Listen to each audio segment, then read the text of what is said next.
কি হলো?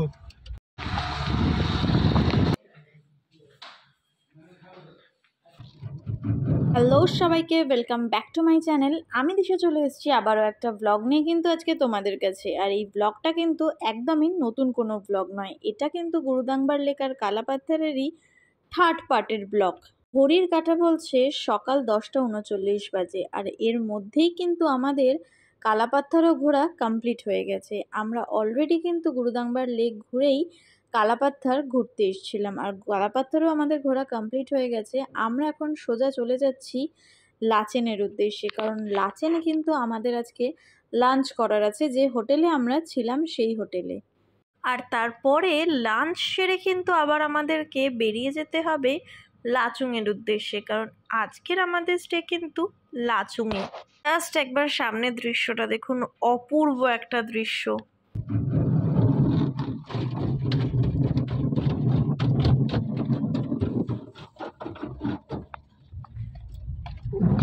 গ্যাংটক থেকে লাচেন আসার সময় আমরা যে কাদা রাস্তাটা দিয়ে এসেছিলাম, সেই রাস্তাটাতে আমাদের গাড়ির অবস্থা প্রচণ্ড খারাপ হয়ে গেছিল। তাই আমরা গুরুদাংবার থেকে ফেরার সময় একটা রাস্তাতে ঝর্ণা পেয়েছিলাম, যেখানে কিন্তু আমরা গাড়িটা ধুয়ে নিয়েছিলাম। অবশ্য গাড়িটা ধুয়ে আমাদের কোনো লাভের লাভ হয়নি, কারণ আমাদেরকে আবারও সেই ডিজাস্টারের রাস্তাটা পেরিয়েই কিন্তু লাচেন শহরে যেতে হবে। আর এই রাস্তাটাতে জাস্ট একবার আপনারা তো আসার সময় দেখেইছেন যে রাস্তার অবস্থা কীরকম।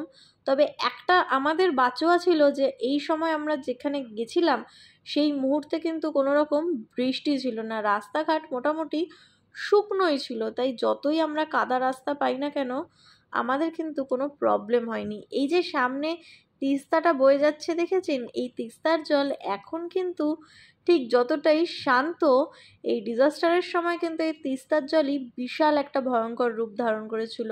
সেটা হয়তো আপনারা সামনের এই ভূমিধসটা দেখলেই বুঝতে পারবেন যে এই পুরো ধসেই কিন্তু এই এলাকাটাকে পুরো ধসিয়ে নিয়ে চলে গেছে একেবারে। পাহাড়গুলো দেখছেন পুরো মাঝখান থেকে ধসে গেছে, আর এইটা কিন্তু পুরোটাই এই তিস্তার জলের কারণেই হয়েছে। পুরো এলাকাটাকে কিন্তু এই শান্ত তিস্তাই একটা সময় ভয়ঙ্কর রূপ ধারণ করে পুরো ধসিয়ে দিয়ে চলে গেছে। আর সেটা এই সামনের দৃশ্যটা দেখলে খুব ভালো করেই সেগুলো কিন্তু বোঝা যাচ্ছে।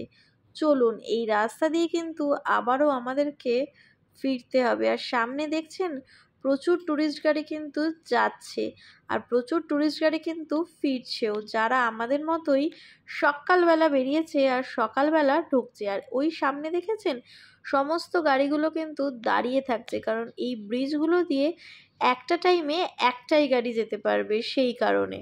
আর এই কারণগুলোর জন্যই কিন্তু নর্থ সিকিমে এত জ্যাম হচ্ছিল। সামনে আ রহা হ্যায় মেন খেলা। পুরি আলো আটকে গেছে,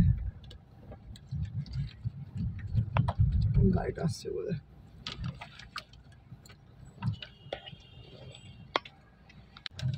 কি হলো?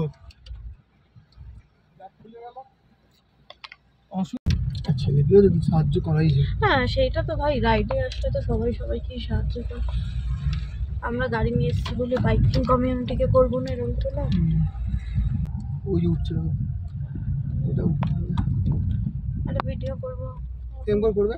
আমায় নামিয়ে দেবে। ওরা বাইকে করে এলে ওদের সঙ্গে বাইকে বসে চলে যেতে পারতে, এগিয়ে যেতে পারতে। আপন নাকি না কারোর সাথে বাইকে যাবে? না, সামনে নিয়ে পড়তে, উঠে পড়তে আমার সঙ্গে। আমাকে এখানটায় ওই মুখটাই নামাবে। আরে তুমি উঠতে পারবে না অত উঁচু, উঠে আমি দাঁড়াতে পারবো না, একদম উপরে তোমার উঠে যেতে হবে। আমি এখান থেকে চালাতে শুরু করবো, না চালাতেই শুরু করবো। আগে বললো ওদের সাথে একটা বাইক। এটা আমি সেটা জানি না, তুমি কাঁচ দিয়ে খাত করলে নিচ দিয়ে নাও না, তাহলেই বুঝতে পারবে রাস্তা সবাই।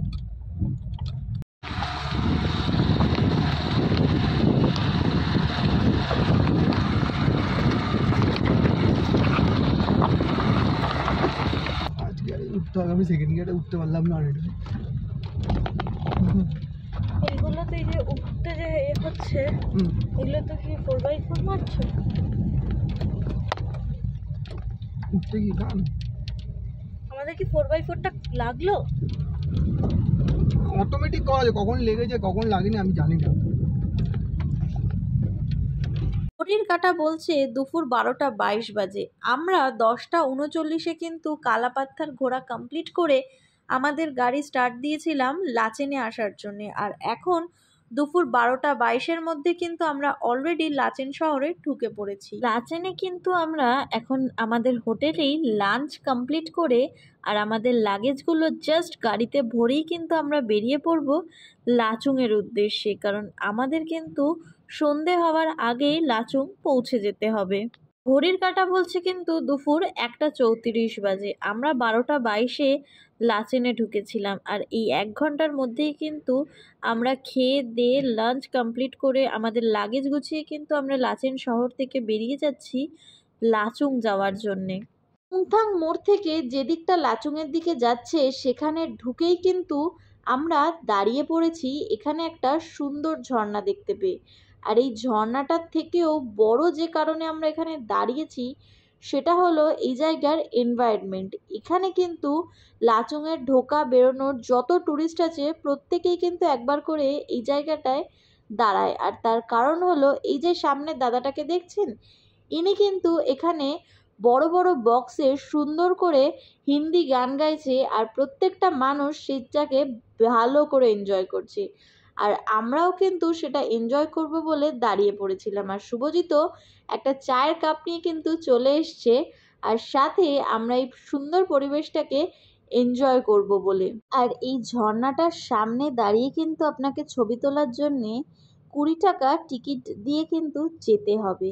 যাই হোক, আমরা চা খেয়ে সুন্দর সুন্দর গানকে এনজয় করে কিন্তু আমরা আবারও বেরিয়ে পড়েছি লাচুংয়ের জন্যে।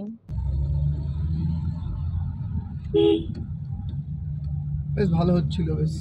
হ্যাঁ, বেশ অনেকদিন পর আমরা একটু অন্যরকম ফিল পেলাম, ভাল লাগলো আমার বেশ। উপরে মেঘ আছে। Welcome to Lachung. দেখতে দেখতে কিন্তু আমরা লাচুং শহরে ঢুকে গেছি। আর লাচেনের রাস্তা কিন্তু যতটাই খারাপ, লাচুংয়ের রাস্তা কিন্তু ঠিক ততটাই ভালো। অবশ্য লাচেনের রাস্তা খারাপ হওয়ার পেছনের কিন্তু কারণ রয়েছে সেই ডিজাস্টার, যেটা কিন্তু লাচুংয়ে হয়নি। সেই কারণেই লাচুং শহরটা কিন্তু খুবই সুন্দর, সেটা প্রাকৃতিক দিক থেকে হোক অথবা রাস্তাঘাটের দিক থেকেই হোক না কেন। সামনে দেখছেন ওপর দিকে কি পরিমাণ কালো মেঘ করে রয়েছে, তার মানে কিন্তু ওপরের ওয়েদার অর্থাৎ 0 পয়েন্টের দিকের ওয়েদার কিন্তু খুবই খারাপ রয়েছে আজকে। আর আমরা কিন্তু লাচুংয়ে ঢোকার সাথে সাথে একটু বৃষ্টিও পেয়েছিলাম। অবশেষে 12 ঘন্টা জার্নি করার পর কিন্তু আমরা লাচুংয়ে আমাদের হোটেলে চলে এসেছি। তবে এই হোটেলটা কিন্তু আমরা আগে থাকতে বুক করিনি, আমরা লাচুংয়ে এসেই এই রুমটা বুক করেছি।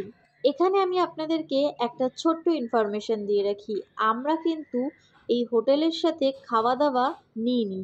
যদি আপনারা ইনক্লুডিং খাওয়া দাওয়া নিয়ে কোনো রুম বুক করেন তাহলে কিন্তু সেই ক্ষেত্রে ব্যাপারটা সম্পূর্ণ আলাদা। আর যদি আপনারা শুধু রুম বুক করেন, যে ঘটনাটা আমাদের সাথে ঘটেছে সেই ঘটনাটা যাতে আপনাদের সাথে না ঘটে সেই কারণেই আমি আপনাদেরকে একটা ছোট্ট ইনফরমেশন দিয়ে রাখি। আপনারা যদি শুধু রুম নেন তাহলে জিজ্ঞাসা করে নেবেন রুমের যে ভাড়া সেটা ওনারা দুজনের মিলিয়ে ভাড়া বলছেন না এক একজনের পার হেড ভাড়া বলছেন। এই প্রবলেমটা কিন্তু আমরা ফেস করেছিলাম। আমাদেরকে শুধু এই রুমটা 800 টাকা বলা হয়েছিল, কিন্তু যখন আমরা এই রুমের ভাড়া দিতে যাই তখন ওনারা আমাদের থেকে 1600 টাকা চান, কারণ ওনারা পার হেড 800 টাকা হিসেবে আমাদের রুম ভাড়া কাউন্টিং করেছিলেন। বাট আমরা যখন রুমটা বুক করেছি ওনারা কিন্তু এইটা পার হেড হিসেবে নিচ্ছেন, সেটা একবারের জন্যও বলেননি। এটা কিন্তু ওনারা একটা ছোট্ট ট্রিক্স অ্যাপ্লাই করে। তাই যখনই আপনারা রুম বুক করবেন শুধু রুম, তখন কিন্তু পার হেড হিসেবে ওনারা প্রাইস বলছেন নাকি পুরো অল ওভার রুমের প্রাইস বলছেন সেটা অবশ্যই কিন্তু আপনারা একবার যাচাই করে দেখে নেবেন, না হলে কিন্তু আমাদের মতো এরকমভাবে প্রবলেমে আপনাদের পড়তে হবে। রুমটা কিন্তু বেশ পরিষ্কার পরিচ্ছন্ন আর বাথরুমটাও কিন্তু বেশ পরিষ্কার। বাথরুমে western commode, geyser, shower, basin সবই দেওয়া রয়েছে। আর রুমেও কিন্তু বেশ বড় একটা কিং সাইজের বেড সব কিছুই রয়েছে। আমরা এখন চলে এসেছি ডিনার করব বলে। আর আজকের ব্লগটাও এখানেই শেষ করলাম। দেখা হবে পরের একটা ব্লগে, ততক্ষণের জন্য টাটা বাই বাই, থ্যাংক ইউ।